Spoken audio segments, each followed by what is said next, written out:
നമ്മുടെ കോൺട്രാക്ടങ്ങൾ രാവിലെ വിളിച്ചിട്ട് വീട്ടിലേക്കുള്ള ടൈൽസ് ഏതൊക്കെ എവിടെയൊക്കെ കൊടുക്കണമെന്ന് ചോദിച്ചു. അതായത് ബാത്റൂം ടൈൽസ് ആണേ. നമ്മളാണല്ലോ പോയി എടുത്തത്. അതൊരു കൺഫ്യൂഷൻ ആകണ്ടെന്ന് കരുതി എന്നാൽ പെട്ടെന്ന് വീട്ടിൽ പോയിട്ട് നാട്ടിൽ പോയിട്ട് വരാമെന്ന് വിചാരിച്ചു. അധികം മേക്കപ്പ് ഒന്നുമില്ല, സൺസ്ക്രീൻ ഓൾറെഡി ഇട്ടിട്ടുണ്ട്, മസ്കാര ഒന്ന് കൊടുക്കുന്നുണ്ട്, പിന്നെ എന്റെ ഫേവറേറ്റ് ലിപ്സ്റ്റിക് കൂടെ കൊടുക്കുന്നുണ്ടോ. എന്റെ പിമ്പിൾസ് കുറഞ്ഞത് നമ്മുടെ ഡംഡോക്കിന്റെ ഫേസ് വാഷ് ആണ് ഞാൻ യൂസ് ചെയ്യുന്നത്. അത് വെച്ചിട്ടാട്ടോ എന്റെ പിമ്പിൾസ് നന്നായിട്ട് കുറഞ്ഞത്. കഴിഞ്ഞ 1-2 വീഡിയോയിൽ എൻ്റെ 1-2 ആൾക്കാർ ചോദിച്ചിട്ടുണ്ടായിരുന്നു, അതുകൊണ്ട് ഞാൻ പറഞ്ഞതേ ഉള്ളൂ കേട്ടോ. അപ്പോൾ നമുക്ക് പെട്ടെന്ന് നാട്ടിൽ പോയിട്ട് വരാം. ഓൾറെഡി ഇത് ഷൂട്ടും കുറേ കാര്യങ്ങളൊക്കെ പ്ലാൻ ചെയ്തതാണ്. നമ്മുടെ ന്യൂ ഫ്ലാറ്റ് ഒന്നും സെറ്റ് ആയിട്ടില്ല, ബാക്കി റൂംസൊക്കെ അതൊക്കെ മെനയാക്കാനുണ്ടായിരുന്നു. പക്ഷെ അതൊക്കെ നമ്മൾ മാറ്റി വെച്ചിട്ട് ഇതാണല്ലോ അത്യാവശ്യം, അതുകൊണ്ട് നമുക്ക് വേഗം പോയിട്ട് വേഗം തിരിച്ചെത്താം. എൻ്റെ കാലുണ്ട് കോഴിയുടെ കാല് പോലെ ഉണക്ക കാലാട്ടോ. എനിക്ക് ഒട്ടും ഇഷ്ടമില്ലാത്ത ഒരു സംഭവമാണത്.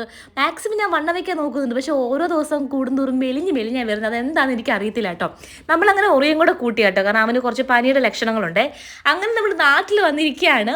നമ്മൾ ജനലും കാര്യങ്ങളൊക്കെ വെച്ചു. ഇപ്പോൾ നേരത്തെ പറഞ്ഞതുപോലെ ടൈൽസിൻ്റെ പണി സ്റ്റാർട്ട് ചെയ്തേക്കുകയാണ്. അപ്പോൾ ബാത്റൂമിന് എടുത്ത ടൈൽസിൻ്റെ കളേഴ്സൊക്കെ ഒന്ന് കൺഫേം ചെയ്യാനായിട്ടാണ് നാട്ടിൽ വന്നത്. ഓൾമോസ്റ്റ് പണികളൊക്കെ തീർന്നുകൊണ്ടിരിക്കുന്നു. കിച്ചൻ്റെ വർക്കും പിന്നെ നമുക്ക് കബോർഡ് വർക്കൊക്കെ നില ഇൻറ്റീരിയേഴ്സാണ് നമുക്ക് ചെയ്യുന്നത്. അപ്പോൾ അവരിങ്ങനെ ചെയ്തുകൊണ്ടിരിക്കുകയാണ് കേട്ടോ. ഇതാണ് എൻ്റെ റൂം. അപ്പം അത്രയേ ഉള്ളൂ. ടാറ്റ ബൈ.